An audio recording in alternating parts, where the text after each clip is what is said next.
Okay, so picking up from where I left off, as far as there's no rules about how you set an amp that'll make it sound good. Every amp is different.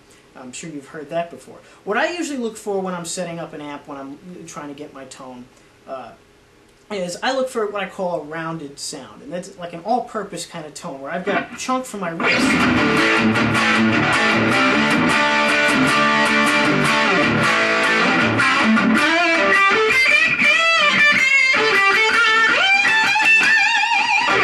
But I still got some punch for my solos. And the way I usually do that is I'll mess with the dials, obviously, until I like the sound, but I usually boost my bass, cut my mids, boost my treble. And depending on what kind of amp I'm using, I'll go from there.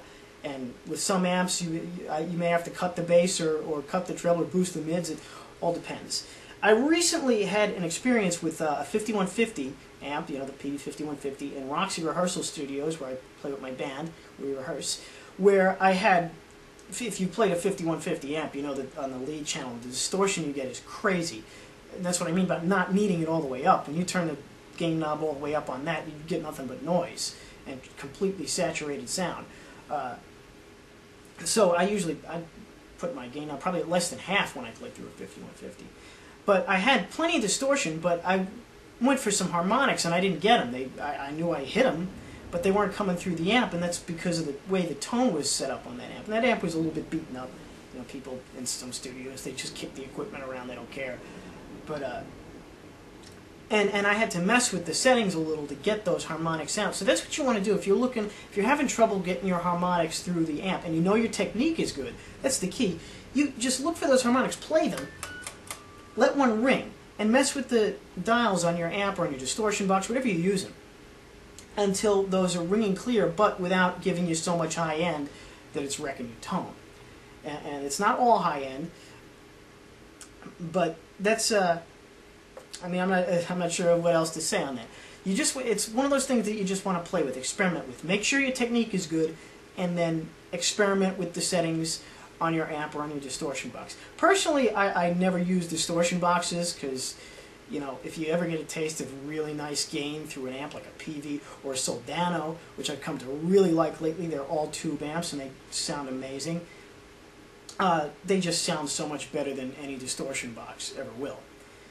So to sum things up here, because I'm kind of rambling a little bit, the first thing you want to practice with is your technique.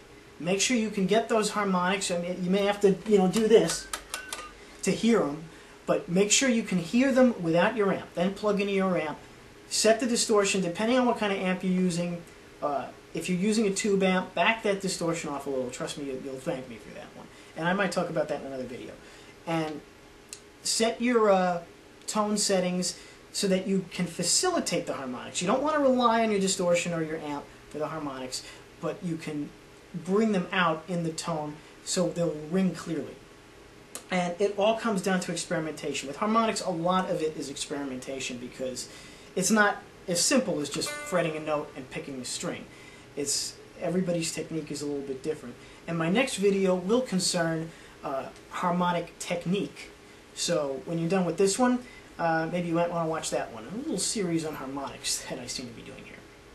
Anyway, I'm not sure of what else to say without getting into tone subjects that will lead me to talk for another hour and a half.